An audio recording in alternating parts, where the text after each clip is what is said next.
जी अस्सलाम वालेकुम। ये देखें जनाब, रोड जो नहीं बन रही है कितनी वाइड है, कितनी वसी है ये है जी। नज़र आप देखें, ये मैंने पहले भी आपको एक वीडियो दिखाई थी। तो अब काफ़ी ये काम हो रहा है, इसको वसी किया जा रहा है और ये दरख्त है काट दिए जाएंगे जो साथ लगे हुए हैं, ये रोड में आ रहे हैं। तो ये देखें जनाब, बड़ा तेज़ी के साथ काम जारी है। ये डालबंगश से लेकर एड कोकरा तक ये रोड बनाई जाएगी। तो ये देखें कुछ हिस्सा है जहाँ पर काम हो रहा है।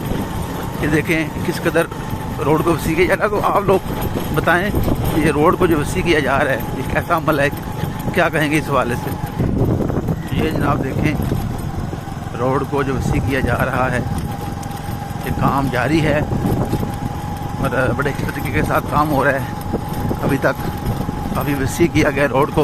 रोड तो भी वक्त काफ़ी मसरूफ रोड है। हाँ जी, ज़ाहिर अभी और बेहतर हो जाएगा। तो ये मंजर आप देखें, साथ दरख्त भी हैं जो रोड में ही आ रहे हैं, ज़ाहिर इनको काट दिया जाएगा।